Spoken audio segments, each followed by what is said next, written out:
Yep, this is like literally the only Funko Pop I'm ever getting in my life because they all suck. But comes with a cool car.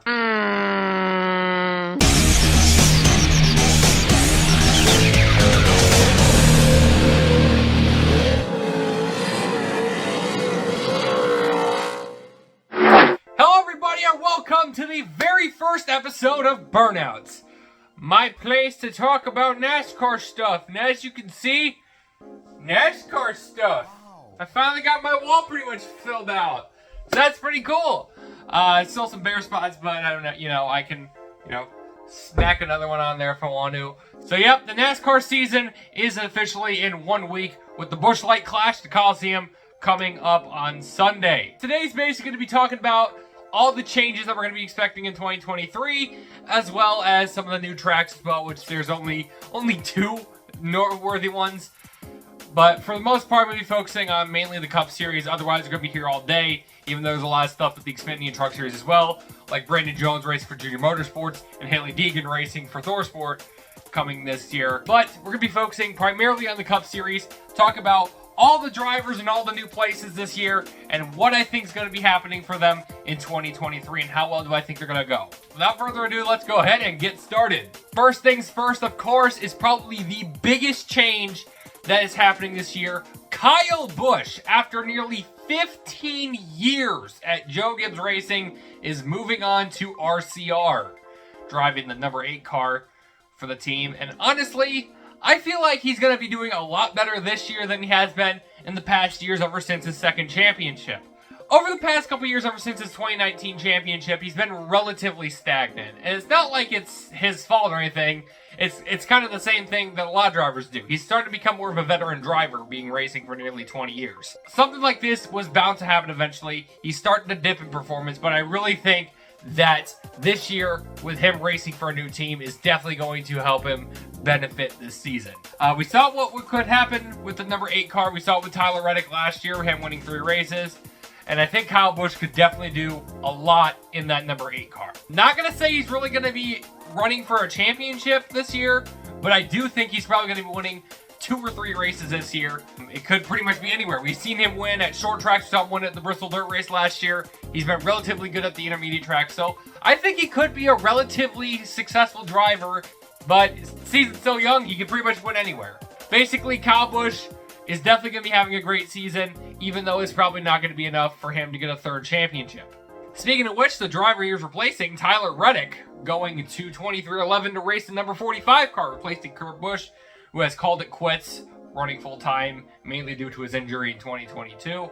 But overall, I think this is going to be a net benefit for both Reddick and 2311. Yeah, we have seen Tyler Reddick is capable of winning races, with him winning 3 last year, Texas, the Indy Road Course, and Road America last year. So overall, I think he's definitely going to be doing a fantastic job in the 45 car.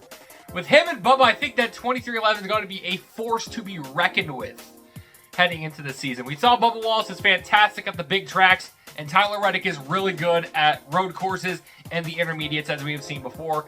I mean, he's pretty much good anywhere as well. I mean, we saw him run up front at the Bristol Dirt Race. Dare I even say it, I think he's actually going to make the Final 4 this year. I think he's going to be a fantastic driver for the team. Is definitely going to put 2311 into an actual threat week after week. Kurt Busch was kind of there to give them a veteran driver that can put in consistency. Now they got Tyler Reddick, which I think is definitely going to be, he is right in the point of where he's about to break out as a driver. So I think he's definitely going to be having a fantastic year in 2023. But like I said, the season's relatively young, so anything could happen. Speaking of Toyota teams, of course, probably the biggest change heading into Toyota-based teams is Ty Gibbs racing for his grandfather's team in 2023 full-time for JGR. Even though I'm not a fan of them replacing the 18 with the 54, mainly because the 18 is probably the most iconic number for JGR. I mean, it's been there since day one. It was kind of like how they replaced Chase Elliott's number to 9, replacing the 5 in 2018. I think it's probably, the 18 is most likely probably coming back in the coming years, but anyways, yeah. Ty Gibbs this year probably ain't going to be too good. I mean, not as dominant as he was in the Xfinity Series. It's not really his fault. I'm not saying he's going to dip in performance. It's just a common courtesy with rookie drivers. I mean, we saw it with Chase Elliott. We saw it with Kyle Larson. We saw it with Christopher Bell. We saw it with Eric Jones. We saw it with Austin Cindric last year. Usually rookies in their first starting seasons usually don't do well in their first one or two seasons. They usually are relatively stagnant, but that's what you expect with rookies. I can guarantee you Ty Gibbs is going to win a Cup Series championship, but he's going to take some time. It's going to take some time for him to get used to racing the Cup cars. I mean, we saw him last year in the part-time gig with the 45 team. He was relatively good for a rookie, but overall, don't set expectations too high for him, because usually rookie drivers don't really do too well in their first season, but he is definitely going to be a force to be reckoned with heading into the rest of this decade. Speaking of rookie drivers, let's take a look at the other one, which is Noah Gragson racing for Petty GMS, which has now been rebranded to Legacy Motorsports Club, but I'm still going to call it Petty Motorsports because I'm used to calling it that. Gragson racing for Petty Motorsports, I think is going to be a fantastic decision, especially since Gragson has had so much time to prepare himself to race for the Cup Series. He has proven that he's been actually turning into a great driver.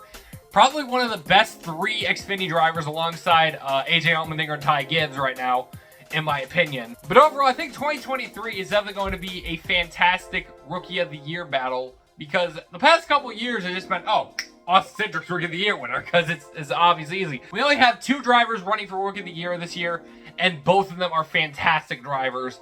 I mean, it's not like, oh, Ty Gibbs is definitely going to win the Rookie of the Year because he's racing for JGR, because Petty GMS, I mean, with the next gen, they have been amazing with the next gen. I mean, we got to see Eric Jones win the Southern 500. We saw him running up front the Super Speedways. Saw him running up front at California early in the season. So overall, yes, I definitely believe that Petty GMS and Gragson are actually going to be running for, they are legitimate Rookie of the Year candidates. And I think there only being 2 drivers, I think is going to be a fantastic battle for the Rookie of the Year, which is something we haven't seen in a while. Because it's either there's nobody competing and they win by default, or there's just this one driver that is super dominant over the rest of the Rookie of the Year campaign. That's obvious that they won it before the season even began. But I think Gragson and Gibbs is definitely going to be having a fantastic battle for Rookie of the Year. And I think it's going to be fantastic for them. So yeah. Speaking of Xfinity drivers, of course, I mentioned AJ Allmendinger. He is moving up to full-time racing for the first time since he left JTG Daugherty. I believe in 2019. I don't remember. But yeah, he's racing for Colleague Racing's number 16 car full-time. I mean, he has won. He won his second win at the Indy Road Course in 2021. So he is capable, and I think he's going to be an absolute threat at the road courses. We saw him do fantastic at COTA last year. And overall, yes, I do think he is definitely going to be a definite threat. He's probably going to be the best driver for the road courses. Dare I even say he might even be up front at the Chicago Street Course. I don't know, but we'll see what happens. I got the 2023 predictions video coming up soon, probably this week. So I'm going to keep my predictions relatively vague for stuff that I have, because I am going to mention the Chicago Street Course race and who I think is going to win it in that video. But yeah, AJ Allmendinger probably not going to be running up in the championship standings. Dare I even say it might even be a chance he will be a low round of 16. But overall, yes, I do think Allmendinger is going to be a great driver when we get to the road courses. Ah, sweet, I hit 10,000 steps even though I've been sitting here for a while. So yep, and then the last major driver to talk about is Ryan Preece for Storehouse Racing, replacing Cole Custer. Overall, I think Storehouse Racing right now is not in the best spot. They have definitely fallen from where they were in like 2018, where all 4 drivers were contenders. And it's not really their fault. I'm not saying they've fallen off. It's just they've gotten to this point where they have some younger talents racing, and they haven't really broken out yet. Because drivers like Chase Briscoe, he is definitely going to break out in the coming seasons. So give it some time, and they are definitely going to be back up running for championships again. But overall, it's either just young talents that don't really have much experience, or drivers like Harvick, where his age is just catching up to him. And it has been confirmed that he is retiring at the end of 2023, which is honestly kind of sad, but at this point, it's just, I'm not saying he's a bad driver, it's almost about time that he needs to call it quits at this point. Otherwise, he's just going to be seeing a lot more dips in performances, because we saw him go winless in 2021, and he won really late in the 2022 season. And then I'm also gonna mention my prediction of who I think is gonna be replacing Harvick on the 2023 predictions list. later on this week as well. So, yeah. But overall, I think Ryan Preece is going to be a fantastic fit for Storehouse Racing, even if he doesn't win this year. Because give Briscoe and Preece a few more years, and they are definitely going to be two of the best drivers in the series. So, yeah, that's pretty much all the major drivers to talk about with them, with all the changes in 2023. Of course, we got the other smaller drivers racing for smaller teams, like Ty Dillon racing for Spire Motorsports, and Josh Bilicki racing for Live Fast Motorsports, which they're definitely not going to be winning anything, but they're definitely going to be some pretty consistent drivers to bring in some great finishes to give those teams some great boosts. Yeah, so that's pretty much good to hear. And then, of course, we got some of the part-time drivers like Travis Pastrana racing for 2311 for a few races, I think just for the 500. And then, of course, Jimmy Johnson racing for Penny Motorsports, which that came out of left field. But although he's probably not going to be winning anything, it's going to be great to see him back on the track. He probably will get a couple top 10s, maybe even a top 5. I don't know, but probably not going to be winning anything. I mean, I'm not saying he's bad. He's just, after being out of the sport for like 3 years, is probably most likely not going to be winning anything. Before we get on to the tracks and the 2 tracks we're going to be talking about, don't forget to like and subscribe for some more Burnout videos. Of course, we got random cuts coming as well, that aforementioned 2023 prediction list, and of course live streams every single Sunday. So yeah, yep. Don't forget to like, subscribe, and turn on notifications to be notified when I upload. Alright, let's move on to the tracks, which there are 2 major changes coming to the season. First is going to be the Chicago Street Course, which is a course that was made for iRacing, is now moving to a real thing.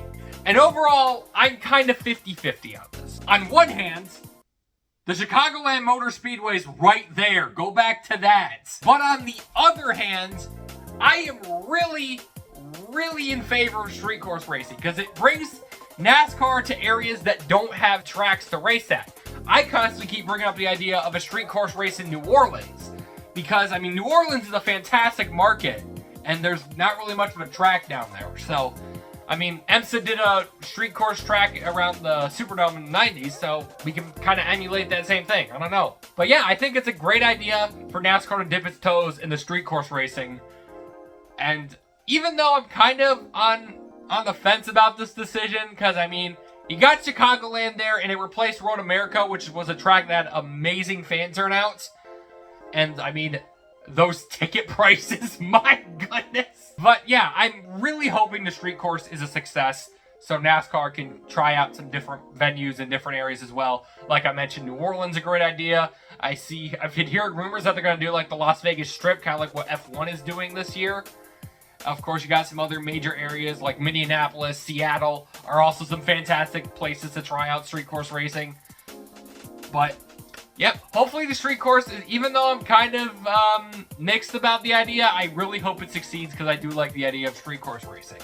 And lastly, the last track to talk about, North Wilkesboro, after over 25 years of being an inactive and abandoned track, is coming back to replace Texas for the All-Star race. And it is an amazing idea to resurrect North Wilkesboro. But at such a short notice, I'm a little bit worried. You pretty much have to expect that the construction is going to be flawless. There's going to be no issues, no nothing, which for a track that's been abandoned since 1996, that's going to be a miracle if there's little to no major issues with the infrastructure. So far, construction has been relatively, has been a smooth ride, but I'm honestly going to say I love the idea and I really hope it goes flawlessly, but don't be surprised if it gets rescheduled to a different track, because I wouldn't be surprised if there's some infrastructure issues. But so far, the track and the construction and the remodeling has been flawless, and I really hope it continues that way. Because I think the idea of racing at North Wilkesboro, even though it's going to be relatively gimmicky to try to get some attention back to the All-Star race after the disaster last year, I still think it's going to be a fantastic race and probably going to be the best and most highest rated race this season. Yeah, hopefully we get to see some great racing at North Wilkesboro, and hopefully we get to see such a great return to such a historical track. So yeah, that's pretty much it for the first episode. That was all I had to talk about. So anyways, thank you so much for watching, and tune in next week where we will recap the Clash and what to expect for Speed Weeks. I'm actually going to be changing the schedule to Wednesdays actually now because I have gotten new hours at work, and I'm going to be working in the mornings now, and I'm going to be working on Tuesdays. So I'm going to record it Monday and then edit it Tuesday and then upload it Wednesday. So yeah, thank you guys so much for watching, and see you next time. Goodbye. At least I didn't hit my camera, but yep. That's pretty much it, and yep. Let's have fun.